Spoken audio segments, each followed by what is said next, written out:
Good morning everyone. I am Sugana, Assistant Professor from SNS College of Engineering in Computer Science and Department.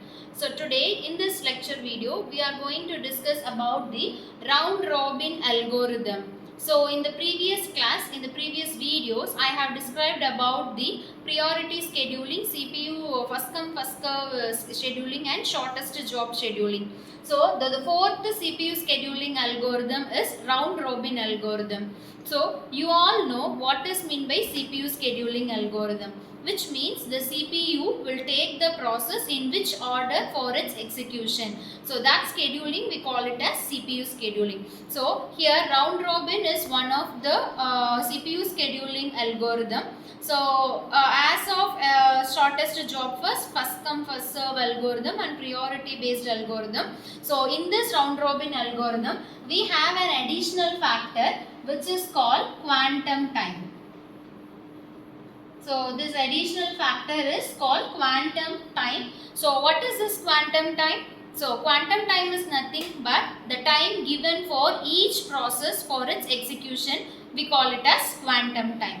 Right? So here I am taking the quantum time as 2 milliseconds. So that means, so the name itself we can describe it's a round robin algorithm. So what is this round robin means? In a round fashion all the four process will get executed, which means the quantum time here I have mentioned as 2 millisecond. So the process 1 will execute for 2 millisecond. So after 2 millisecond of its execution, the CPU will be moved to the next process. So the next process will same execute for 2 millisecond and it will hold and it will move on to the third process P3. It will again execute for 2 millisecond and next that will again move to the process P4, which again will execute for 2 milliseconds. So as one cycle completes, again the CPU will move on to P1. So after completion of this P4, the CPU will again move to the process P1. So this all the four process will get executed in a order random round fashion, which we call it as round robin algorithm. So let us draw a Gantt chart of the working of this four process by using this round robin algorithm. So when I draw a Gantt chart, so how I can make it as, so all the process, see here there is no specific arrival time of the process. So all the process will arrive at a time. So arrival time of all the process is 0 millisecond, which means at 0th second itself all process will be arrived for CPU for its execution and they are all ready in the ready queue for its execution. So first at 0th time all the process are get ready. So first it will execute the first come first serve basis. So round robin is purely based on first come first serve basis, but only the thing is, the difference is we are using this quantum time for its execution. So the process P1, so P1 will execute for how many times? So my quantum time is 2 millisecond. So P1 will get execute for 2 millisecond. So after that P1 will be on hold state. So next, so the balance time for P1 is, so total time is 4 millisecond. So it is already executed 2 milliseconds. So the balance time of P1 is again 2. So next P2. So P2 will execute for another 2 milliseconds. So which is another 2 means here it is 4. So the remaining is 4 millisecond is pending. And for P3, so P3 the total time is 2 millisecond. So here the P3 will take place. So there is no balance time. So which means P3 gets completed.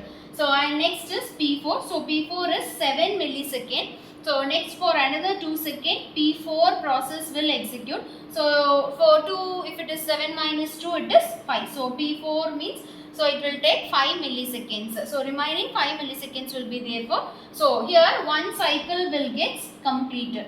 So for another turn next P1 comes into road. So the remaining time for P1 is 2 milliseconds. So P1 get executed. So this again 2 means the remaining time is 0. So P1 gets completed. So already P3 gets completed. Next is P2. So P2 there are 4 millisecond is remaining. So here it is, again it will execute. So balance it will has 2 milliseconds. And P3 is got override. So next come to P4. So P4 there are 5 milliseconds. So here it is 14. So P4 will get executed. So remaining 3 milliseconds will be there. So total now the process P2 gets completed on 16 milliseconds. So remaining we are having only one process which is P4. So P4 remaining 3 seconds P4 will get executed. So the total time for execution is 19 milliseconds. So now we are having 4 process and we know the burst time of each process. Now we have to find the completion time. So the completion time of P1 is 10 and the completion time of P2 is 16 milliseconds and the completion time of P3 is 6 and the completion time of P4 is 19. So this is the completion time for each and every process. Now we have to calculate the waiting time. So waiting time is nothing but completion time minus burst time. So it is 10 minus 4 is 6, 16 minus 6 is 10, 6 minus 2 is 4, 19 minus 7 is again 8. 12.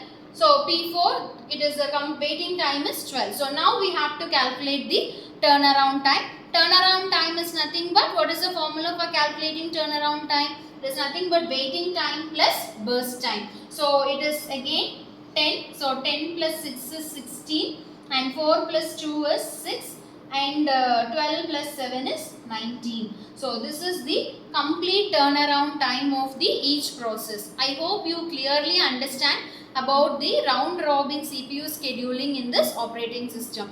If you have any doubts, you can clarify me. Thank you.